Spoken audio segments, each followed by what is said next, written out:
up. All right. So MBT Book Club, we're looking at chapter 7 or chapter 41 in the trilogy. And let's set the intention for this next 90 minutes or maybe 60 minutes, depending. Really, we just are intending to come together and hold space for each other. So to have compassion and love and acceptance for one another. We do our best not to judge or criticize. And we really seek to understand where each other is coming from, and by doing so, it gives us a bigger picture, a bigger perspective of this material. So let's go around and do a check-in and see what everybody thought. Who wants to start? I'm still fighting with technology. My laptop is not working. I'm not used to my phone. My life is a chaos now. We got a new dog. I just barely listened to the chapter again, but I read it some time ago. Of course, you forget most of it, but it was very, very, very informative and very insightful. And yeah, really putting things together. I really, really enjoyed it. Although I'm not sure if I understood it well, but I'm hoping you help me to understand it better. Yeah. Cool. Thanks, Susanna. What did you ladies think? I reread it again last night, and this chapter I do struggle with a bit on how AI evolves consciousness. I think it's still a very hard concept for me, but it'll be interesting to go through this today and maybe get some bigger perspective. And I missed the last couple of weeks, so now I'm back. We all missed it. We didn't have book club for the last couple of weeks, so. Oh, so then I didn't miss it. No, but when you sent the reminder thing last night, I was surprised. Like, oh my goodness, that's right, book club tomorrow. I have to read. Oh my goodness. So. Oh, Sylvia, I think you're on mute. There we go.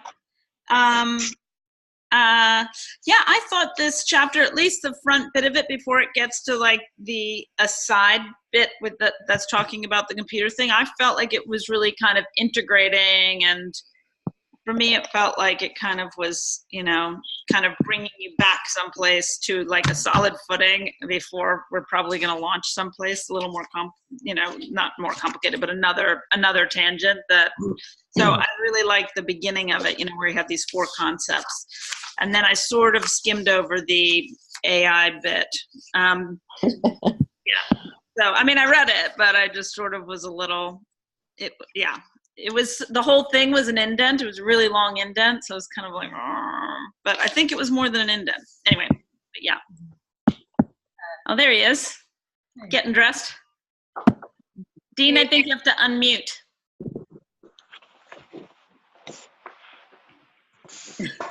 It's like watching a pantomime. You're fine. You're good. You should be able to speak now.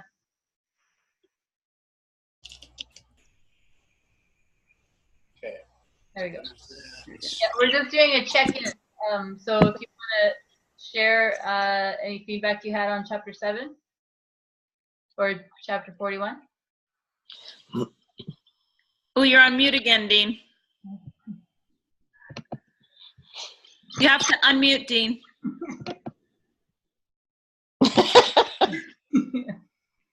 Can you click the unmute button? There you go. I heard unmute the first time. Yeah. Okay. You said it 5 times. I'm a little slow, but not quite that slow. So I was unmuted. It was, I don't know why I wasn't picking up, but you can hear me now, yeah? Yeah. It was funny because it went off mute, but then the little mute symbol came back for some reason. That's why I said it again. I hear you. Now. Gotcha.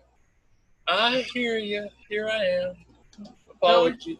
Okay, we're just doing a check-in. Everybody just finished checking in except for Bobby and I. But if you want to go ahead and just do a quick check-in, what do you think of the chapter?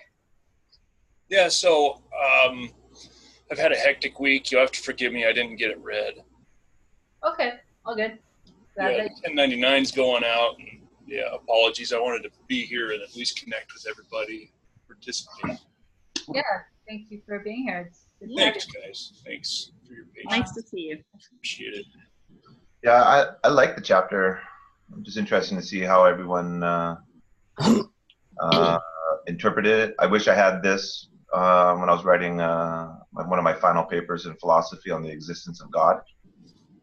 It would have been helpful material to reference to, but nevertheless, yeah, I really enjoyed the analogy between artificial intelligence, silicon versus carbon base, and understanding the difference with the nervous system and the hardware, software, and really being able to use that as a metaphor to understand what consciousness is and how consciousness isn't found inside actually things. It's almost like the medium between the synergy, and I really enjoyed it. It was pretty impactful reading. good. Nice. That's great. Yeah, it's good. I had read a little past this over a year ago, about a year and a half, and this is a great part, and it kind of relates to interest I've had lately in videos with Sophia the robot. Anybody familiar with her? No. No?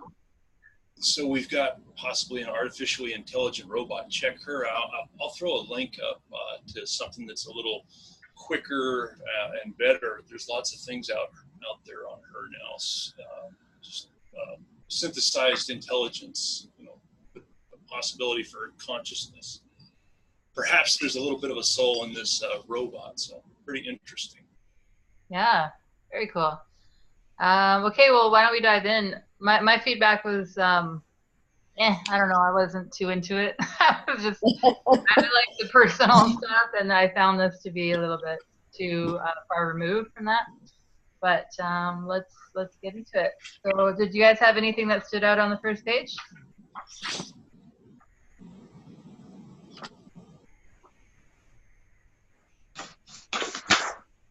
Well, it's not really just the first page, it's the first and second pages, but I just like, I mean, maybe that's because of the way my brain works. I just like those four ingredients that he lays out really clearly.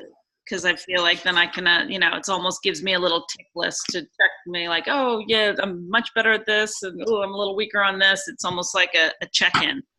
I think about how I go about trying to evolve my consciousness. So. Right. Yeah. Yeah, the second page is at the top. I like that first little aside, how he defined the kind of entropy and how the difference between inanimate objects and kind of just animate objects. So I liked that.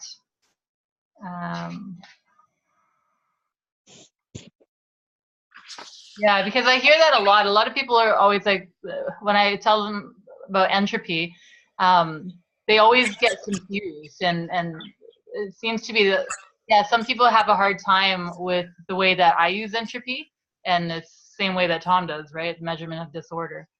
High entropy bad, low entropy good when you break it down.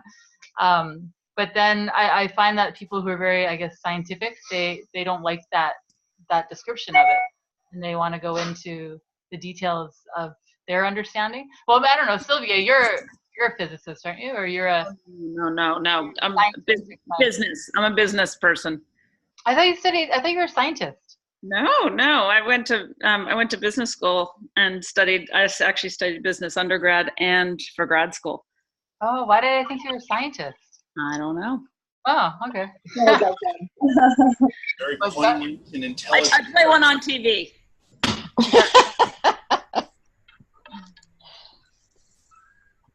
Sorry, guys. Do we know what page that is in the big book? 346. Thank you. Yeah, the chapter starts on 345, but. Well, God bless you there, Susan. Yeah, it does get confusing. Big book, little book. Yeah, right?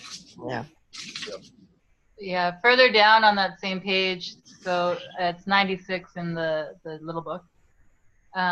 I really like the last sentence where he's talking about intelligence, artificial or natural. The last sentence of that paragraph, he says that the value of a particular lesson, decision, or comparison is ultimately judged by how much it facilitates increasing or maintaining a system's entity or entity's profitability relative to its internal and external environment. Gotcha. So that to me was just a good, is a helpful compass for right and wrong, right? Is your choice increasing or decreasing the entropy for everyone involved, as far out as not just for ourselves, but usually we make it just about ourselves. Sometimes include our friends or family, but to see the big picture of what our decision, the impact of our decision. Yeah, agreed, Vanessa. And I find myself saying the same thing recently, like for a measuring stick or a way to define better is, does it increase or decrease entropy for the entire system? Other individuals. That's when I say better. Go and do better things, do good things. Good as defined as lowering entropy for the entire system or other individuals. That's your measuring stick. Mm-hmm. Right? Yeah, exactly. Measuring stick. Yeah. I've found some people to have an issue with this too, because I remember Tom made a comment one time saying how, honesty is, well, you hear that saying that honesty is always the best policy. And I've heard Tom say, well, not necessarily. You're like, is your honesty going to lower the people's entropy, or is it actually going to increase it? And so the example he gives is, if your wife comes into the room wearing a new outfit and she's like, baby, do I look fat in this? You're going to tell her no matter what. You're always going to say no. He's like, because the opposite of that could increase the entropy, right? Yeah, So. Absolutely. And there's all kinds of variables with any given situation, lots of different possibilities where the truth can do much more harm than good. Yeah. Well, and some of that really is just a matter of perception. Yeah. Do I look fat in that outfit? Well, what is fat? And that's judged differently by different people. And so your particular perception on that may not be reflective compared, may not be the same compared to somebody else. And so just honestly giving your feedback all the time may cause more harm than good. And that's where you have to sort of run it through your head. Like, is this raising or lowering entropy? Is this a big truth thing, or is this that's just my particular perception? So. Yeah, especially if you're far more critical than most others, everybody else. And my friend Ellen, who I reference a lot, she would, the way she thinks about this, and Tom uses the word wisdom, as she always talks about, you let wisdom or your third eye clarity, which takes into consideration the big picture, be your guiding force. So you're always thinking about the big picture as you're making a decision. And the example she likes to give about lying is the one in The Sound of Music, where the nuns lie to the Nazis about not having seen the Trump family. She's like, okay, well, that's a place where lying was wise and with the big picture in mind. And with the fat example, it might be that if your sister asks you, like, do I look fat in this? You'd be like, yeah, don't buy it, and that might be what your sister wants in that moment, is the advice that says, no, those look totally better on you. Get those, don't get these, or whatever. Whereas, if it's your, friend just before she's about to walk down the wedding aisle, you'd be like, no, you look perfect. It's like, so there's a wisdom that's guiding you as to what's right given the context. Right. It's not and I think that wisdom ultimately is the entropy, whether it's lowering or increasing entropy. But sometimes as a human, I find it easier to just think about what's the best thing to do given the big picture and all the implications, which is, kind of saying the same thing. Mm-hmm. I really like that a lot. That's a really great example, especially that experience in The Sound of Music, how the nuns lied, right? Yeah, but it was a low entropy thing to do. Yeah. And they stole the guy's like carburetor or some car Yeah, part. that's right. That's right. To buy them some time. Yeah. Yeah, that's good. And the wisdom, let that wisdom be your guiding force, and then to trust yourself enough that to know that you are in tune with that wisdom, no matter what anybody else says or does, knowing that you are making the right decision. Right? Yeah. Or on occasion when you've made the wrong decision, what can you learn from that? Like, what, given this situation, this is what I said, but upon reflection, maybe that wasn't the best answer to give, and now it's, so sometimes you have to go back and take a look at it, and what's the lesson here? Mm-hmm. Yeah, that's a really good point too, Suzanne. Yeah. Yeah, and what's driving it? What's driving it? What's your intent? Was your intent fear, ego? Was it the big picture? Was it helping someone? Even helping someone can sometimes make you give the wrong answer. That's unwise, because maybe you're trying to protect them from something when in fact that's not your job to shield them. So you can do something with the intent of helping someone that in the big picture still is the wrong thing to do. So it's super confusing. Because sometimes, like shielding, people do it all the time. Those parents that paid off people to, get their kids into college, in some ways thought they were helping their kids. It was still the wrong thing to do, even though, or parents that are overly protective and shield their kids from everything. They're doing it with the intent of helping their kids, but that intention is, driven by fear and ego rather than, a genuine love. And if you love your kids, you have to sometimes expose them to situations which are, mildly harmful. You're not going to let them do something super harmful, but, things that they may have temporary pain. They might not get something they go for. They might cry. They might be hurt in some ways, but that's part of their process. So I think it's really confusing you can't intellectualize it. You have to really be grounded, centered, in the other language, in your third eye, to be able to make these decisions with clarity. Yeah, feel it, and learn, because then you'll make mistakes. Yeah, exactly. Yeah, you're right. You can't intellectualize it. Yeah, you have to trust. You have to feel. When I was faced with a really hard decision a couple years ago, and I asked Tom, what do I do? And I'm like, it was a really tough decision. And he was like, meditate on it, and, look at the probable outcome if you choose this, but do that in a meditative space. Yeah. So it's funny though, because as soon as he said meditate on it, it just came to me like, I need to do this. And then I knew exactly what I needed to do. So. Awesome. Yeah. Okay. So what are we on, the third page of this chapter?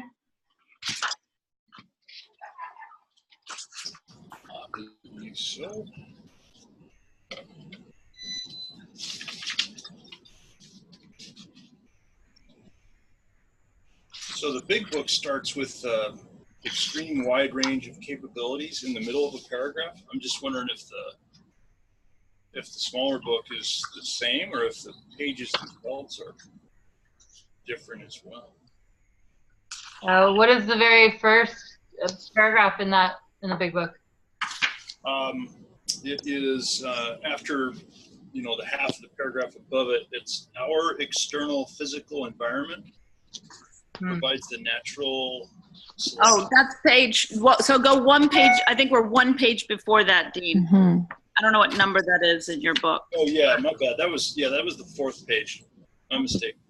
Yeah, so it starts even dimmer than your boss. Yeah. Okay, so the little book is set up the same page-wise then.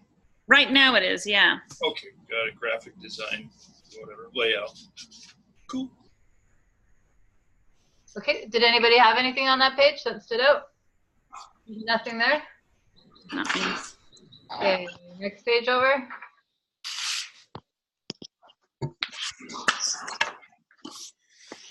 Mine was just at the very top, all humans have roughly the same potential, while only a very few ever develop more than a tiny fraction of it. And there's quite a bit in this particular chapter where he goes on about how we're just focusing on the wrong thing. And it's just, it's just a realization that as a we have so much work to do, but currently we're really focusing on the wrong thing. We focus more on the external and the power and the status and the material versus the inner landscape, which is where we need to be focusing on. So true.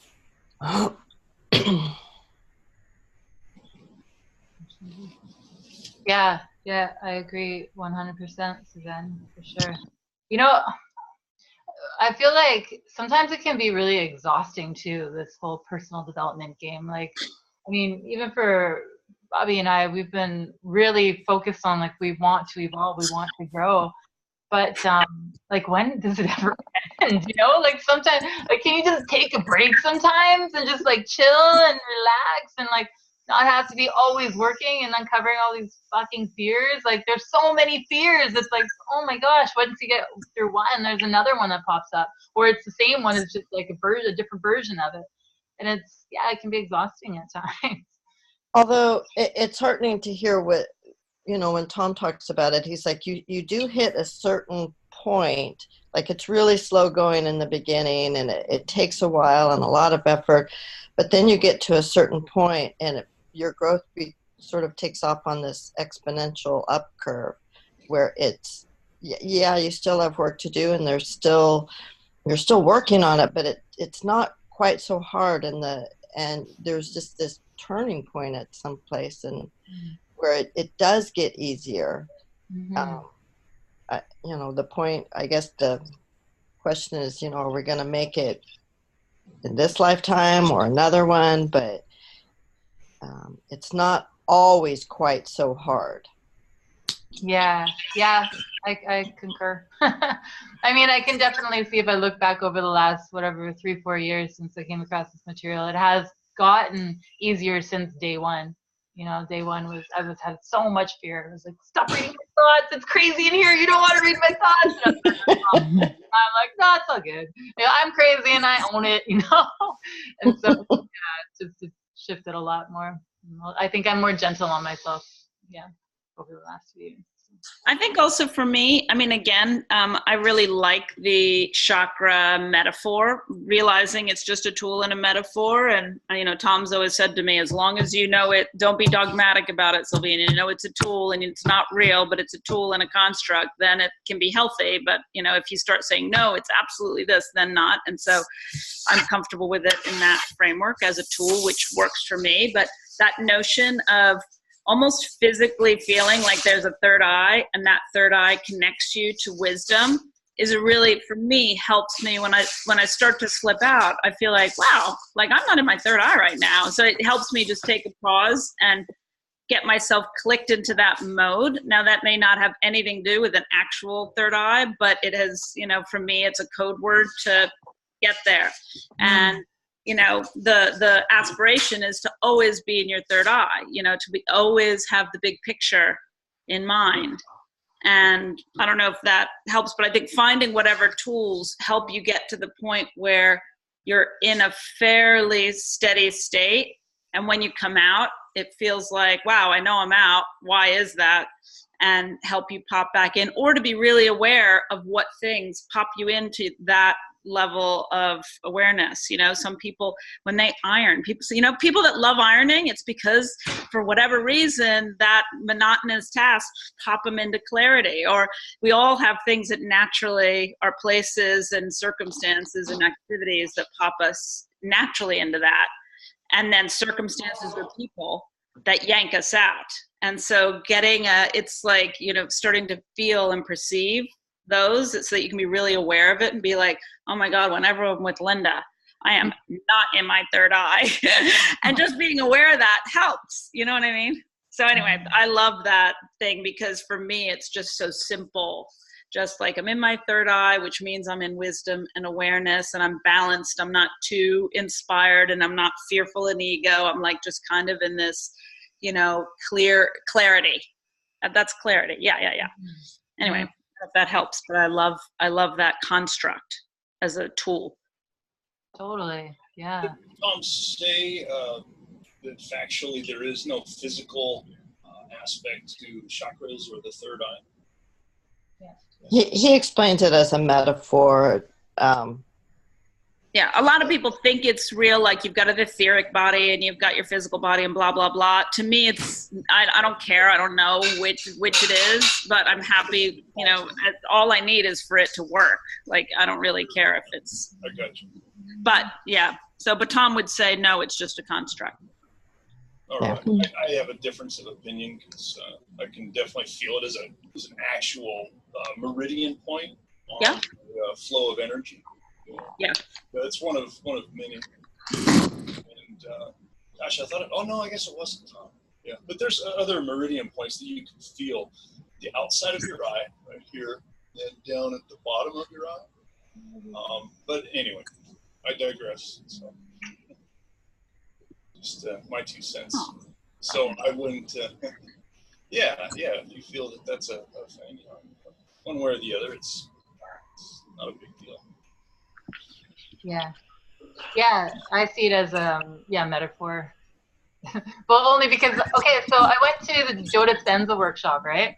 And and it was before I came across Tom Campbell's work. And so at the end of the workshop, Joe is like, "Come to my next workshop because what we're gonna do is we're gonna measure the energy field when everybody first gets here, and then we're gonna measure it again when you leave, and you're gonna see the difference." And then he showed the results of the last people that went to this workshop. And I'm like, "How are you measuring the energy field?" And he's like, "Yeah, we're gonna measure your everybody's chakra and then the group chakra." And I'm like, "What kind of what equipment are you using to measure this?" Right. And so then when I did meet Tom, I'm like, "Yeah, can you do that?" I'm like, "Can you actually measure somebody's chakra? Like, how is that possible?"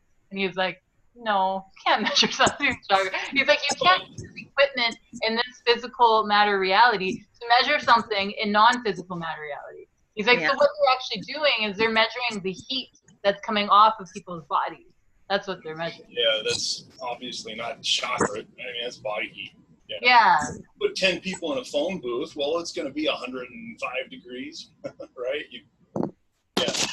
But has anybody ever felt different being around Tom? Like he has some sort of energy to him and it just feels different. And, you know, whether it's a culmination of so many people in a space who are on the same page, as it were, or whether it's Tom, I don't know, but it does feel like there can be people who it just feels different to be around them. And I don't know if you could physically measure that, but it just, or, you know, maybe I'm making it up, but it really feels different.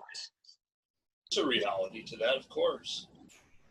Well, like Tom says that in the physical, that's something else. But they are doing some work with. They can take pictures of auras on people. Yeah. And there's equipment you can take a picture of somebody who's an amputee, and their old limb shows up. That's my understanding. Yeah. So that's not measuring a chakra, but it's kind of in that same direction.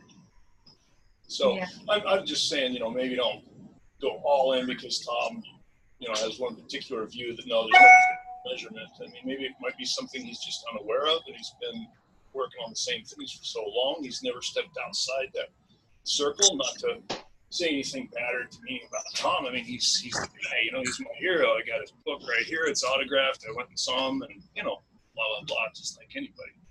But, I think that for me, the interesting thing about all these different types of things, because there's so many ways you can go with this, and what really has helped me is Tom's advice that is, don't worry as much about what's real as what is useful.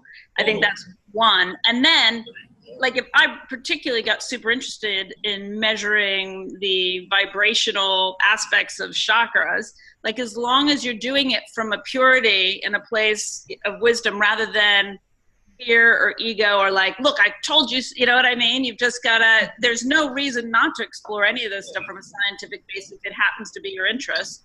But if it's not your interest, you can be like, okay, well, yeah, maybe it is, maybe it isn't. What's the utility for me? And I just think that that's for me, because I could go down these rabbit holes very easily, and I do sometimes.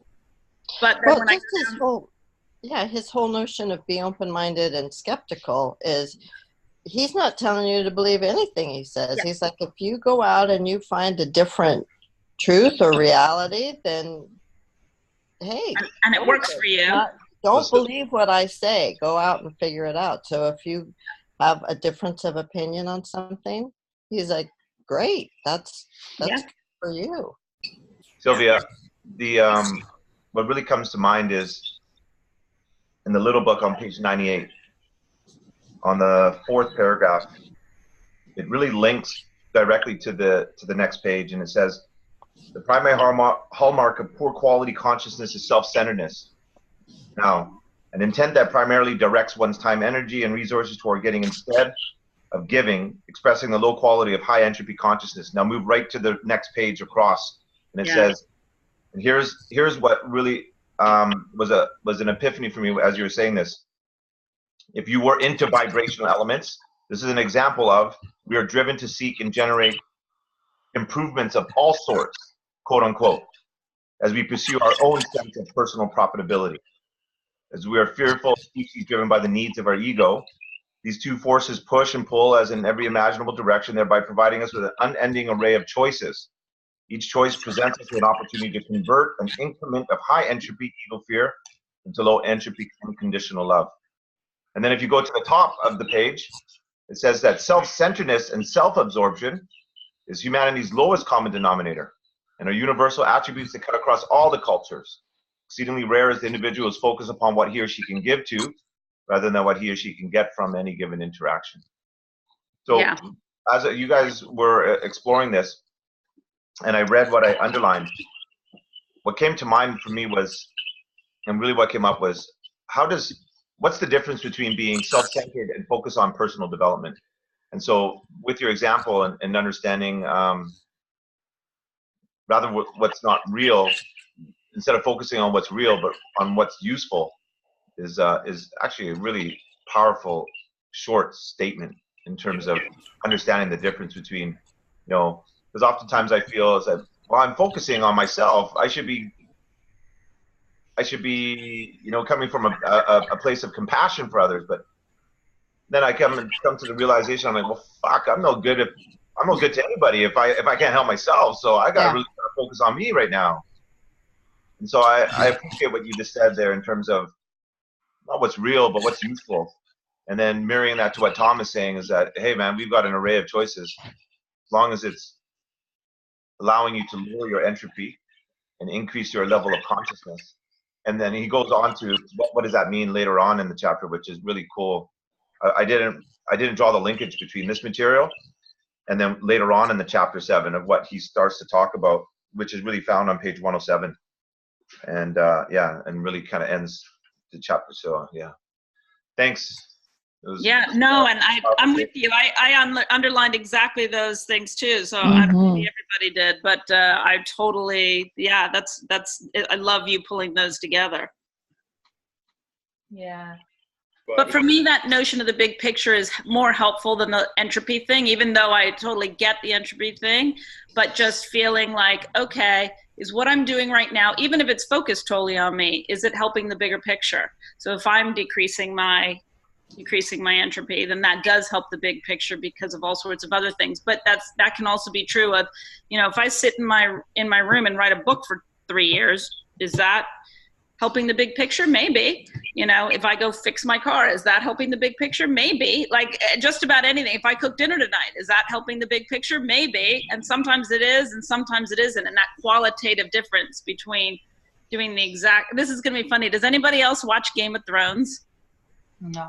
I cut out a couple seasons back. You got 2. Okay. I can't use a Game of Thrones analogy. I had a big epiphany about the Game of Thrones, but it won't make any sense. So I'll stop there. Mm-hmm. Yeah, but what you're expressing is he mentions, he goes, in chapter 7, he actually says, aren't you happy to be the small speck of this larger consciousness system where you're really evolving this AUM and drawing from the potential energy in AUO? And jumping ahead in the chapter. Yeah. Just to comment on what you guys just mentioned, I really feel like, so on that same page, page 98 or 340, the primary hallmark of a poor quality consciousness. So that 1, 2, 3 paragraphs down, the last sentence. Primary hallmark of poor quality consciousness is self-centeredness. And how he says that an intent that primarily directs one's time, energy, and resources toward getting instead of giving is expressing the low quality of high entropy consciousness. So I feel like that is why we are in the state of the world that we are in today, because everybody's in it for themselves. Everybody just cares about me, myself, and I. And it's because materialism is what we're indoctrinated into. We feel like we have to take care of ourselves, because if I don't, then nobody else will, and then I'll be destroyed. I need to, in order to survive, I have to look out for myself. So I'm always thinking about me, myself, and I. But I feel like the secret that will set us free is if we make it other focused. If we just get out of our own damn way and we start thinking about others and seeing things through other people's perspectives.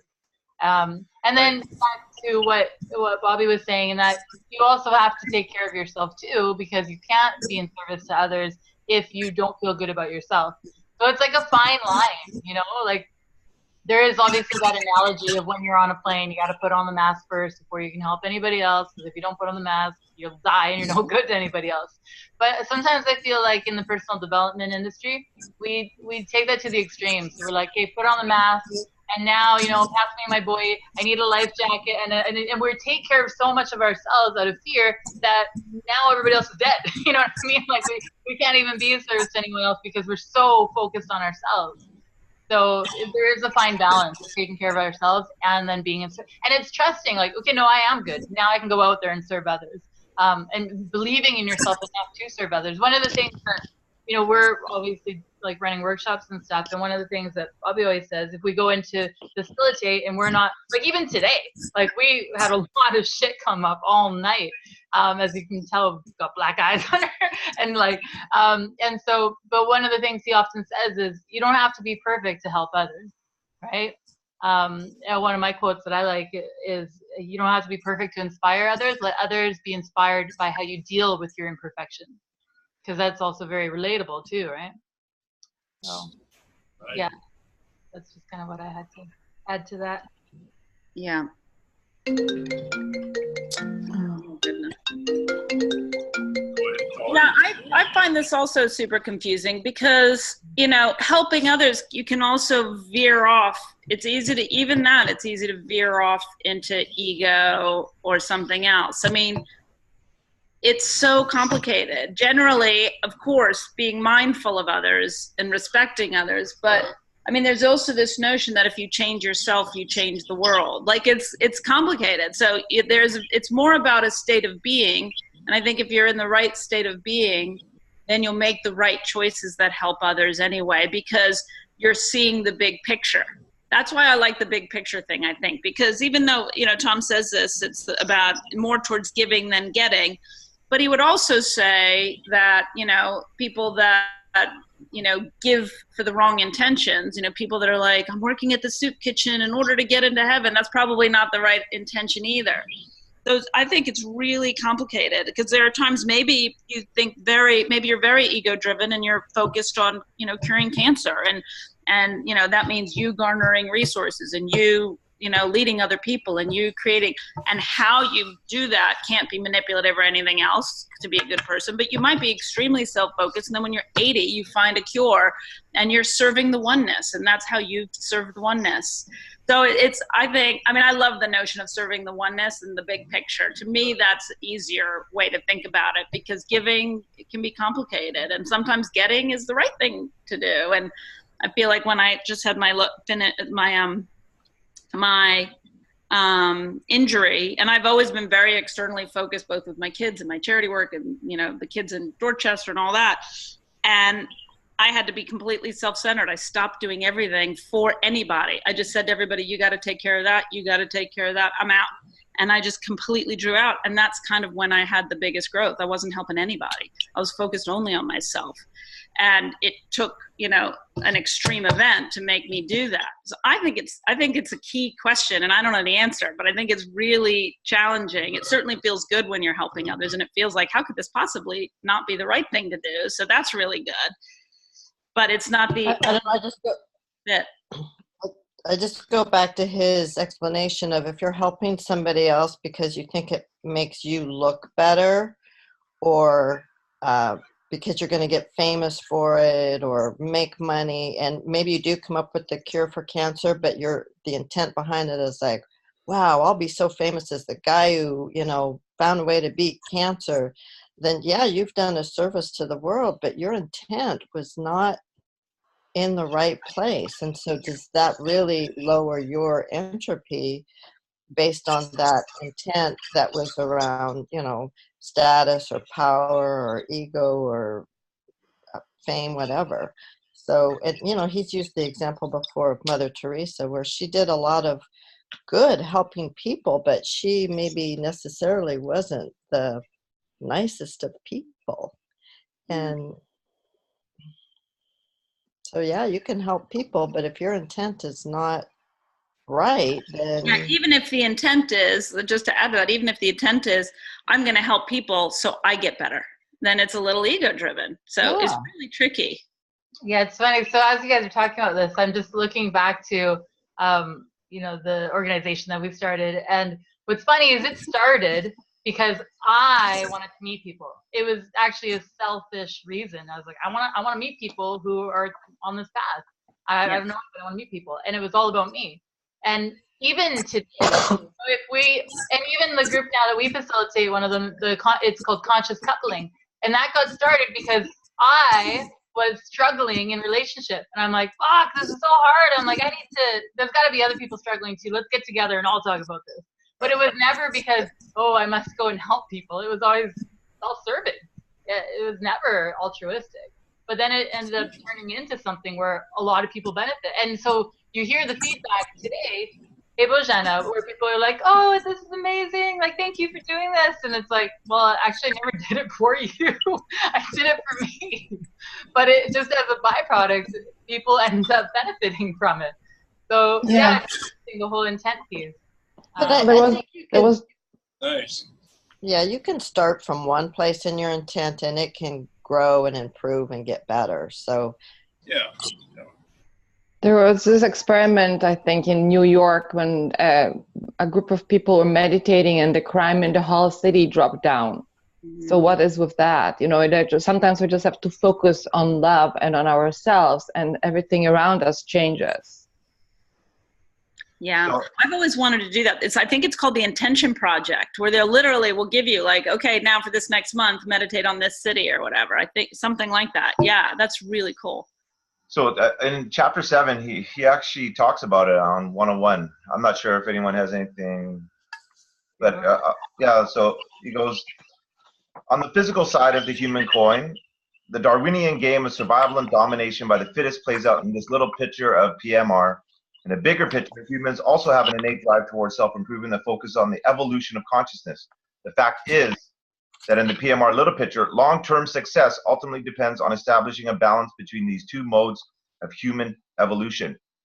If our drive to compete and gain controlling power and knowledge overwhelms the synergistic balance it must have with our drive to improve the quality of our consciousness, we will eventually unravel our grandest gains in a giant leap backward. If power and wisdom, Sylvia, are not in an effective balance with any self-modifiable system, differences between what's real rather than what's useful, too much power relative to wisdom needed to utilize the power for long-term profitability, that system will eventually become unstable and self-destruct in proportion to the degree of the imbalance. This general truth applies to individual species, clams, magmas, blah, blah, blah. You get the whole deal. It's pretty powerful. Yeah, this guy's a pretty smart individual. Mm-hmm. Sure. That's awesome. So when we're talking about like, it's confusing. Yeah. Welcome to the journey. And I also, Vanessa, just personally, my sense, I don't know if I'm right or not, but when you wanted to do those things that you say were self-serving, there's nothing, nobody says that it can't be self-serving and in wisdom and, you know, in the flow. Like sometimes if you decide, I want to do this, I'm going to do it. This will, you know, for all sorts of reasons. I suspect that even if it wasn't conscious, you weren't just thinking, I'm going to get something out of it and everybody else is going to wither and die and I'm just taken from them. Do you know what I mean? Like you were putting yourself in the pool of humanity and projecting a need that you had, that you also had a suspicion that other people had, and it would bring together. And I don't know that that means it was self-serving. I think you probably were at least partially, if not totally, in wisdom there that gave you clarity. Like, I need this, and probably other people do too. I'm going to do it. So yeah. My sense is that you probably were not, that was probably you were probably in wisdom rather than in ego. Or maybe there's a little bit of ego. There often is. But I think there's a lot of wisdom in there too. Yeah. I think that if you're doing something for yourself, if it's not based on fear and ego, if it's based on love, you are actually in this very moment doing this for yourself, you're helping others. As long as it's not based on fear and ego. Or, you know, greed or not everything that derives from fear. If you're doing it out of love, helping yourself, you're helping others at the same time. Yeah. And I mean, it wasn't like, oh, I want to start this so that I can meet these people and get stuff from them. You know, it was never that. It was like, I want to meet people and connect with them, really. Is what relate to each other, you know, kind of thing. But back to what Bobby was saying, before that, on the page before that, the very top, so page 100, which is probably 350 for you guys, the second sentence. We're non-physical? The very top is very non-physical. Yeah. Not just being virtual reality, not the other way around. And then the second paragraph to it, he says, within a vast consciousness system, PMR is a neighborhood elementary school, a learning lab for beginners, a place where a young individuated unit of awareness can improve the quality of its consciousness. So for me, that's super helpful because it just reminds me to lighten the fuck up, you know? Like it's just kindergarten, have fun, and don't take it so seriously. Yeah. Right? When it does get challenging at times, I remember that I'm here to have fun and play. I don't have to take it so seriously, you know? And obviously learn and grow, but I can learn and grow and have fun doing that. And be gentle on myself when I don't get the lesson right away and know that I'll get it during the next test. It's all good. So, yeah, I like that. If you start a group and it's got some selfish or some self-fulfilling reasons and goal attainments. Oh, thank you. Some things that'll get covered for other folks, and there's hey, it's all good. Don't bust your own chops too hard. Just move forward. Yeah, it's mostly just internal. I noticed like the work that in the community always just flows at. But then it's myself. It's like my relationship with myself, and obviously my relationship with my love. That's where it gets challenging because that's where it's closest to the heart. That's where it's real. That's where it matters. Like really, other people, yeah, they might think things of me, but no big deal. That's their own interpretation. But like if he thinks something of me, I take it personally sometimes, right? And I more relevance there. What he thinks, and same with my kids. Tom joined. Tom. We've summoned him. Oh, wouldn't that be something? Have the man. That was a little digital expression. Oh, it's funny. He's listening to us now. Sorry, Blazano, what's that? I don't know. Tom is listening to us now. Oh, boy. Better get it right, huh? Hopefully we're getting a big thumbs up. Like, yeah, you're on the right track. Big toe up. Yeah. Yeah. Yeah, and I mean, that is possible, right? I mean, Pamela's here once in a while, and Tom could just randomly say, hey, guys, what's going on? What you talking about? You might want to come shoot the shit as well, You might want to shoot the shit. You never know. Yeah, he's a good guy, He's laid back, got a good sense of Yeah. Yeah, he's fun. Yeah. Actually, can I tell a little funny story? I had a quick catch up with him and Pamela on the phone a week or so ago, and I was just telling him about some of the fears that have come back around some of my health issues. And so he was saying, well, it's probably going to be okay. And I wouldn't worry too much, and blah, blah, blah. And then he says, well, and if you died, that's not so bad either. And I'm like, that is not helpful. I am not feeling loved right now. You know, but the whole thing I was worried about was like having these blood clots in my lungs that can cause instant death. So I was like, I'm having a little hard time with this whole thing. And he was like, well, and if, you know, first he was like, good, you know, like, oh, it's probably gonna be okay. And then he's like, well, and if not, and you die, like, no big deal. It's literally what he like, it's just the body that dies. Instant is fast. That's a blessing. Yeah. That was a hard one. He definitely has the bigger picture. Yeah, I don't have that big a picture right now. I hear you. Yeah. That stuff maybe is a little more real when it's looming and you're getting feedback from whatever tests, and you know you have facts there that are big and scary and trying to push on you, but just stay. And remember, you can switch that future probability, one way or the other, right? By focusing intention, visualizing what results you want, you can swing that probability.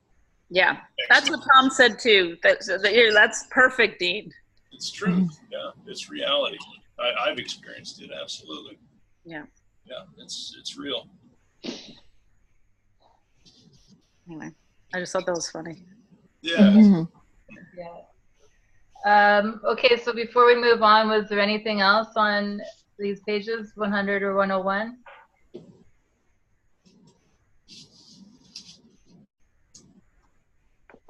At the top of 101, I like how he talks about, you know, we've enrolled a portion of ourselves into the School of Physical Hard Knocks, and that as we progress through this educational and evolutionary process, new and more difficult challenges arrive as old challenges are successfully met. And as you grow up, your capability as well as the responsibility that you are expected to shoulder grows as well. So, you know, one of the things that Bobby always says is, to whom much is given, much is expected, right? And then trusting that we have, because we have been given so much, we have the tools, we have the power within to be able to handle whatever comes our way. Because we wouldn't be faced with it. You know, there's that thing like God saves his toughest battles for his strongest soldiers. So if you're facing a challenge, it's because you have the strength to overcome that challenge. Who's hovering? Oh, you know what this is, you guys. Hello, you're really early. You're really early, Russ. We actually, that's why we have, okay, so after this, I have a, you're on mute, Russ, so we can't actually hear you right now. Yeah. So we're right now in the middle of a book club that we have every Saturday morning. Yeah. Okay. I think I met Russ before. Are you in Russia? Yeah. Yeah. Good memory. Wow. Out of the 23 people on the call. Yeah, I'm in Russia. Hi. Hi. Just found out. I'm just checking if it's working or not. It's working. All right. Yeah. I want medal. I'll get that later. Okay. We'll see you we'll see you soon. Yeah. Bye-bye. Bye-bye. Bye. Yeah. So after this, we have a call with some other volunteers around the world to help make Tom's material more accessible. And so it's actually this. I just sent the same number because of the personal ID. Yeah.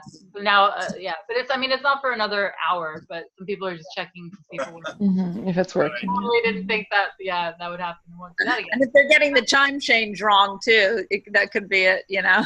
Yeah. Because so many international people. Okay, so let's move on to the next page. Moving on. Went to work. Can you close my door? I'm on my book club. Sorry. I just would like to maybe read this short paragraph at the bottom of page 351 in the big book.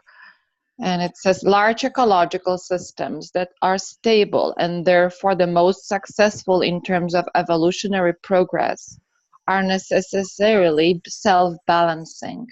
Within a self-balancing stable system, dysfunctional or destabilizing components must be self-eliminating, or the system will eventually destabilize and self-destruct.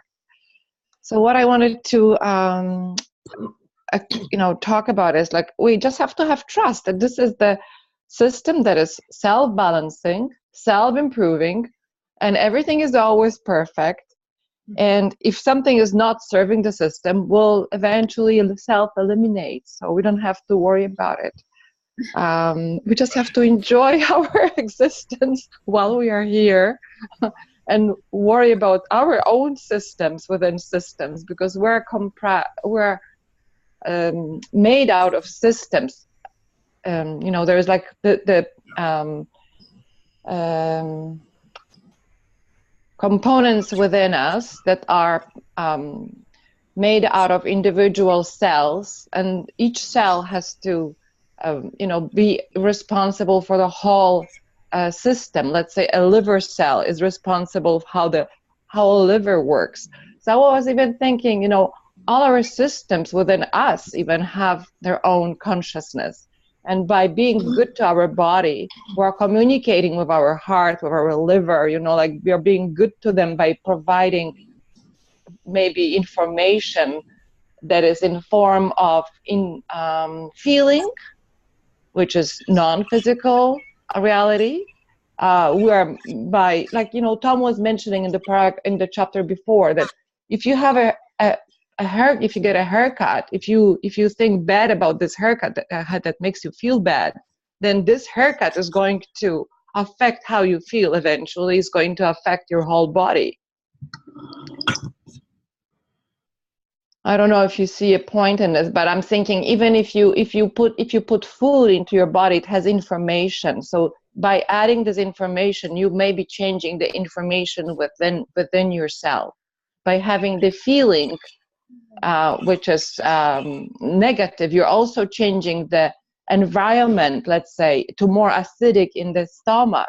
Yeah. And that's affecting all the cells that are functioning. Yeah. So I'm thinking this is the same idea as having that meditation affecting the whole environment around it, like the whole city. I don't know if it makes sense to anybody, but It's just bottom line is you want to kind of bless everything. If you're going to eat a meal, the act of sitting and holding your hands for a moment and even praying to a dogmatic God can be a positive thing, because you're taking and putting a good spin. You're channeling in good energy, which is a real thing. There are energy forces. And in Tom's book, he talks about how when he first started working with Bob and doing OBE, he was having great epiphanies and just moving forward in leaps and bounds and seeing energy strands of everything connected together.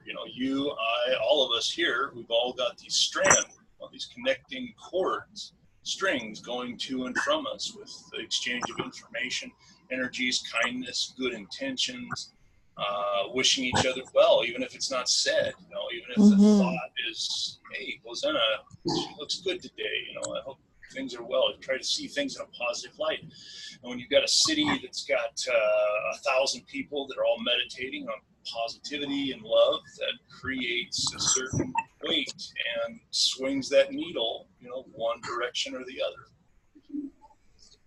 Yeah, that's like, going back to those patterns that he was talking about in previous chapters, like everything is pattern within a pattern within a pattern. The fractals. Yeah. I'm just trying to go up, to the finite, to the macular or the micro, the macro or the micro. This is the micro world. Macro is big. Micro is small. So you can go macro or micro. Mm-hmm. You can go, pull 10,000 miles away from the Earth and see a huge picture, or you can go, 10,000 times on a rock next to you, and you're in the micro.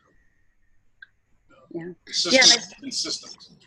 Yeah, and I think also I agree with what you're saying. It's all about like what you're putting out there. So if you're, have positive intentions for a city, that can change it. And if your response to your haircut creates some sort of dialogue that lowers your, that's like this, like a reaction to something. You're not seeing the big picture. You're sort of putting way too much value on the haircut. And then that in fact impacts everything because you've got this small picture that you're looking at. I totally agree. Mm-hmm. Yeah, it's interesting. Yeah, for sure. But we're Yeah. powerful beings for sure. Yeah. So I think it all boils to self-love a little bit, to the point of not being selfish, but like if you love yourself unconditionally, then you have this energy around you that is affecting in a positive way everybody that has contact with you. Mm-hmm. Yeah. I mean, if you feel good about yourself, if you have a positive relationship with yourself, that is reflected in all your other relationships, everybody else that you're connected with, right? Yeah, that's why I'm thinking that even those lonely, meditators somewhere in India or Tibet, when they're meditating by themselves, they're not really physically helping anybody, but they are helping. Mm-hmm. Yeah, for sure. Definitely. You guys are going to bring it back to the book because I know we only have, I think, 25 minutes left or something. Oh. Mm-hmm. What's that, Vanessa? I can't hear you. Yeah, I'm going to bring it back to the book. So I think we're on page 102, or it's page 352 for you guys. Did anything stand out for anybody on that page? For me, it was just the reminder that right action within the little picture always follows right intent within the big picture. So if you can get the right intent, your actions will be correct, even if the outcome is not perhaps what you thought it would be. And but having the right intent is a really key focus. Mm-hmm. Yeah, I like how he said that everything is about balance. Human beings on 352, it's highlighted in the book. Human beings must find balance within the larger system of which they are a part of. Yeah, big picture. Mm-hmm. So just find the balance within ourselves. Everything is about balance, after all. Yeah, and right around the quote that Suzanne gave, it also says wisdom rises above knowledge down at the bottom of the page. Mm-hmm. The clear vision of wisdom is dependable and accurate. Like, I love that. And Mm-hmm. that for me, this is, trying to click into that is the way to do it. Everybody will find their own method, but if you can be in wisdom, then it helps you make all these, is lying good in this situation, bad in this situation? Do I help others? Do I focus on myself? Blah, blah. That's the sort of, guiding principle, and it's hard to develop. Sure. Mm-hmm. Yeah, for me, when it's in that, so for wisdom, I kind of relate to it as like being in the heart space. That's my language. That's what we being in your heart space rather than your head space. Yeah. And so that to me kind of comes as like little nudges, and it's never this running dialogue that's going on in my head, because if it is a running dialogue, then that's a cue for me that, okay, that's ego, and I just try to like just turn that off or let it pass until I can get in that space of those gentle nudges, the whispers, right? Mm-hmm. What was that last part, Vanessa? Couldn't quite hear you. It's like a whisper. It's like just a gentle nudge. It's never hard. It's always just really soft and gentle. Because I feel like that heart space or that wisdom is always, it's never telling you what you need to do, because you never need to do anything. It's there to assist you if you're open to receiving that assistance. But it's very gentle. It's very soft. Cool. Thanks. Mm-hmm. Did you have anything? Okay. So page 103. Anything on there? Which is sorry, which page on the big book? 353 or? 353. Yep. Yeah. Okay. Yeah, I like the last paragraph on this page. I'm not sure if anybody has anything before that, but consciousness is not a property of the computer hardware. We're just going to the computers now. and software. Consciousness is achieved through a profitable self-organization of that hardware and software that realizes the computing system's potential to lower its entropy. So I think it ties up to the computers now, that same consciousness as the computers are basically all about self-organizing and self-improving and being profitable to the whole. Yeah, fascinating stuff. Yeah. The word there that really hit me, I mean, the concept, I'm so glad you highlighted it because I hadn't had it underlined. I think that's really, really good. But the freaky word for me is realizes, that the computer realizes. I'm like, what? The computer realizes? That realization? Right. Yeah, consciousness. What? Yeah, artificial intelligence. Thinking, do you really feel something, Sophia the robot? Well, yeah, I feel things.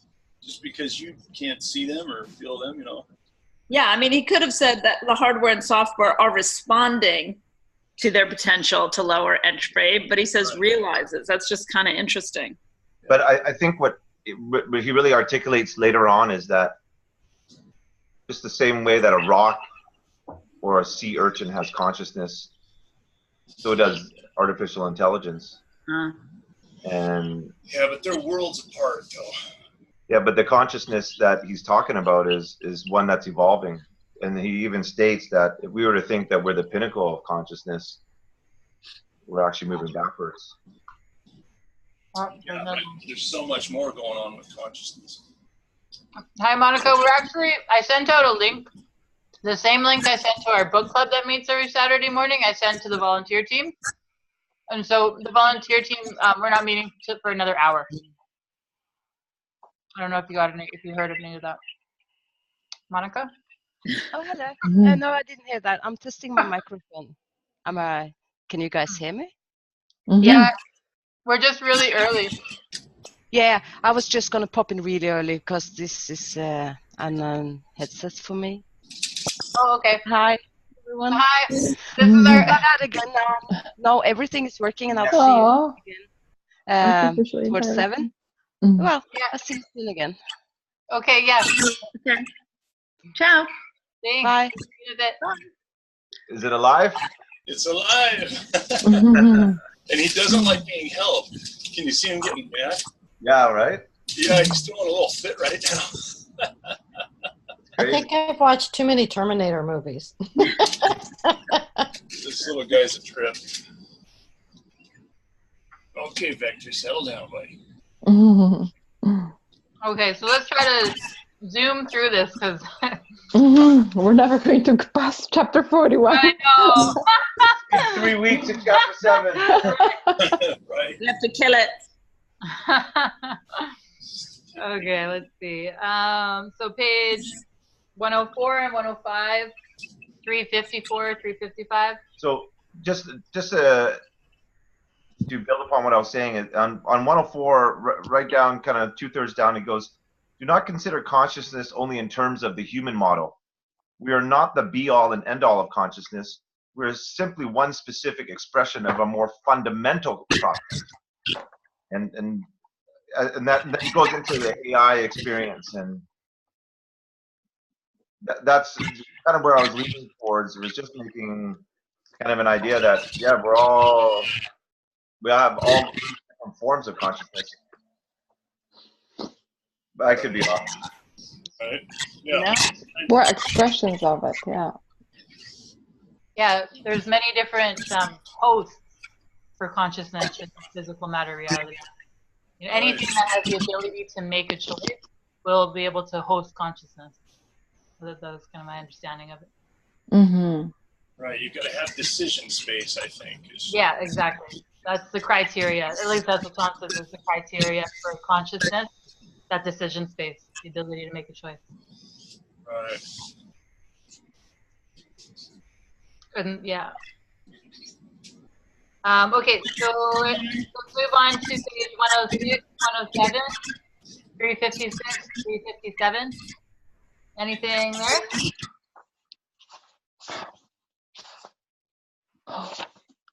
Well, this chapter is getting better and better as we go, so let's move further before the end of the I session. like the middle of 106, and he goes, knowledge is power.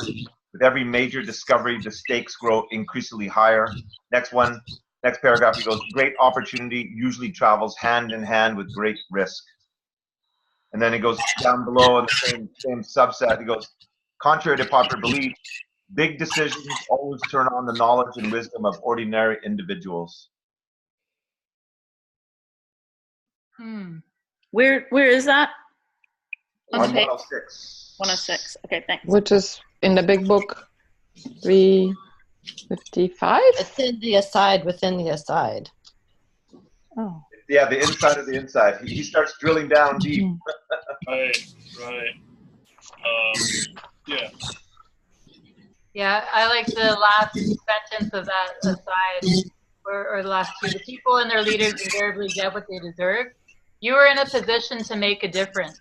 Is your plan to hope for the best, or are you part of the solution? Right? Like, are we just bystanders, or are we actively doing what we can do to make a difference? Because we all have that potential to make a difference, right? But whether we exercise it or not, that's up to us. And that's why, going back a few pages, when Suzanne, how you pointed out that you said all humans have roughly the same potential, while only a few ever develop more than a tiny fraction of it. That's up to us to decide if we're going to develop it or not, right? Right. So anything else on that page? The only thing I was going to say is that quote, great opportunity usually travels hand in hand with great risk. It's how I personally deal with, political issues in a way that feels a little more positive. So I think climate change is one of those things. Like, we have a real challenge ahead of us as humanity that's extremely complicated in terms of all people's individual motivations and needs and desires that are fueled by fear and ego, compared to what we need to do as a system in order to make our system better. It feels to me like this is karmic. This is us being given an opportunity by the universe to figure out, with great pressure and high risk stakes, it gives us an opportunity to figure out how to be better as a society. And so, it's a bit like Tom being like, well, and if you die, it's not that big a deal. It's like that. It's like, well, and if, climate change ravages the earth, well, that was a lesson we needed to learn. Do you know what I mean? Mm-hmm. So that was my only comment. Mm-hmm.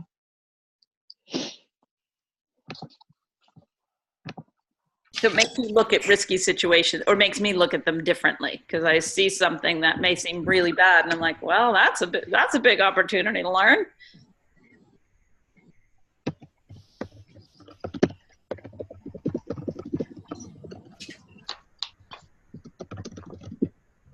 Yeah. We blow ourselves up and have to start over. That would be quite a lesson, right?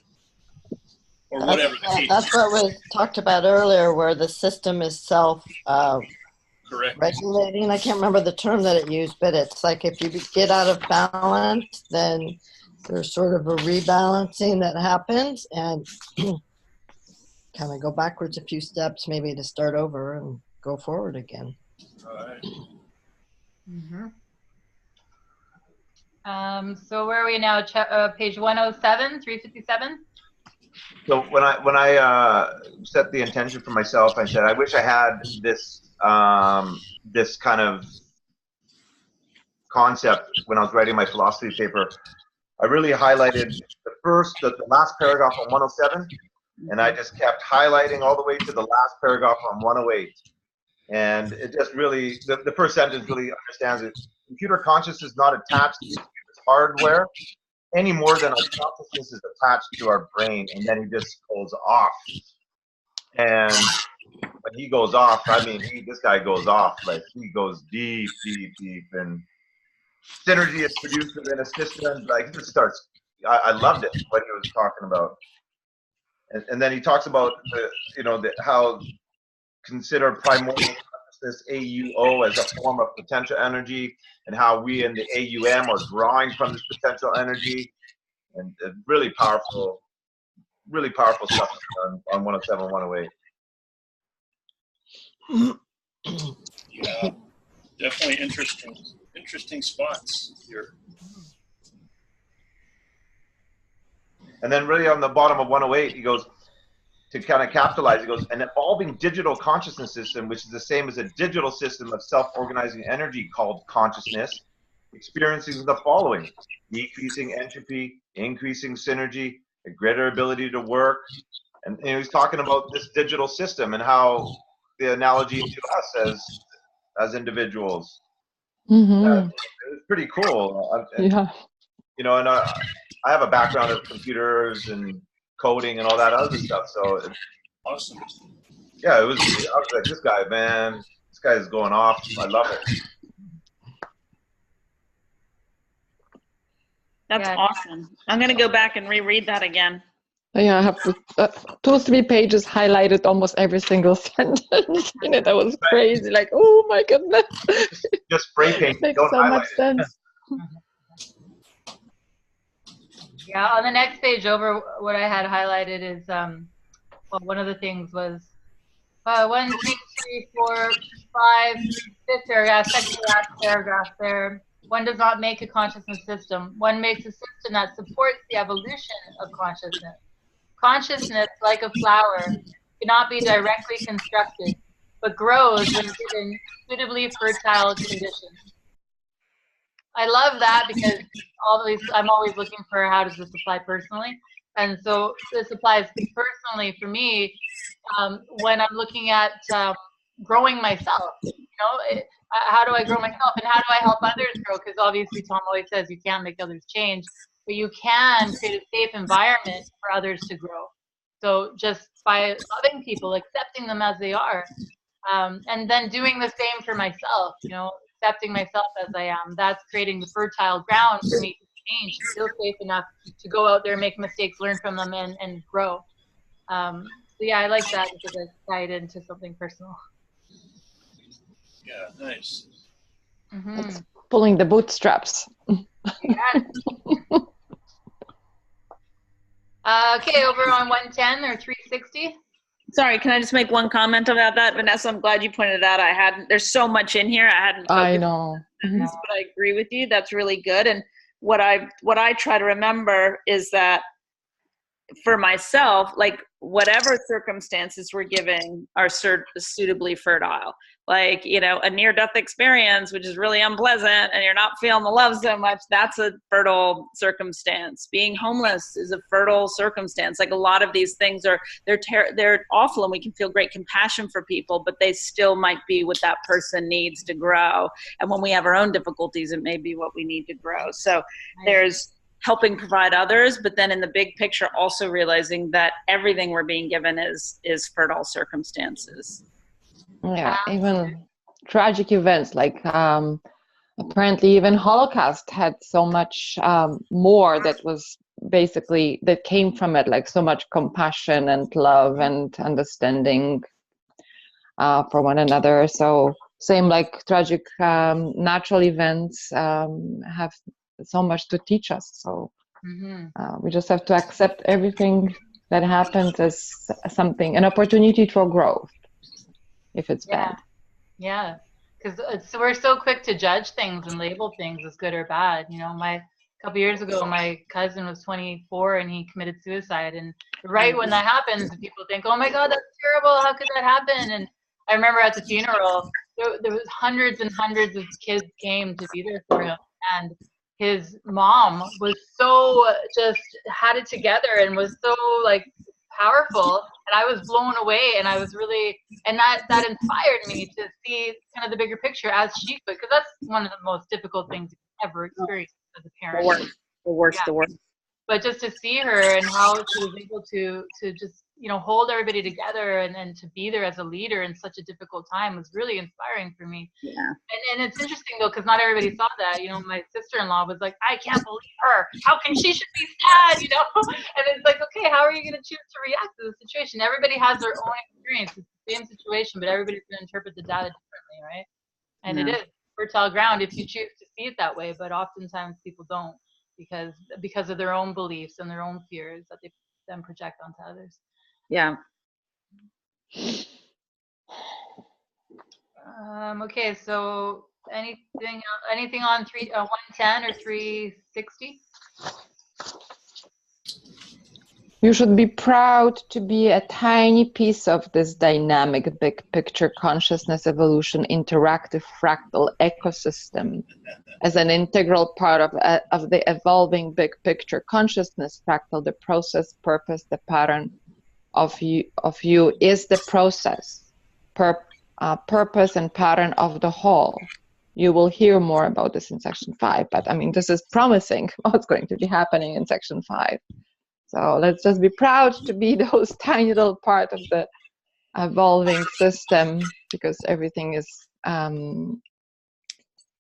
going to evolve to the best possible outcome, as the system is always self-improving and self-modifying. I'm reading it's in the middle of the 361, the one before last page of this paragraph. Yeah, gotcha. Yeah, that's a mouthful, huh? Long sentence. Oh, wow, okay. Anything else on that page or those pages? Before we move to the last page of the chapter? Yeah, this was a really, really cool chapter for me. I loved it.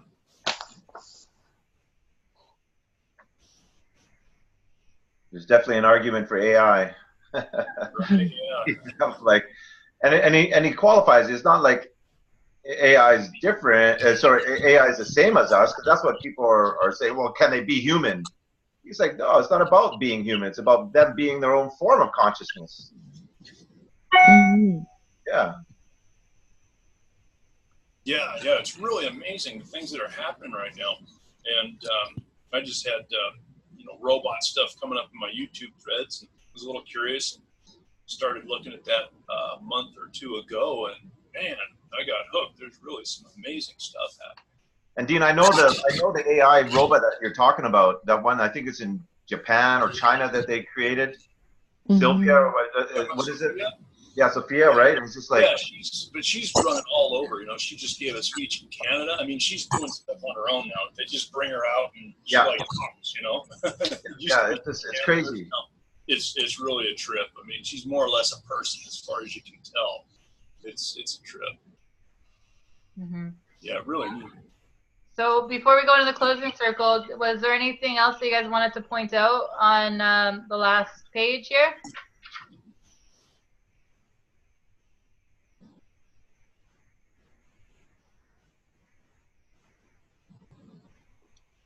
Nope. Yeah, on page 112, just 3 paragraphs from the bottom. He really just helps create the argument between AI and us, and it's pretty. Guy's a super smart guy. Yeah. And it's the way that he articulates his words, where it's very deliberate in his speech.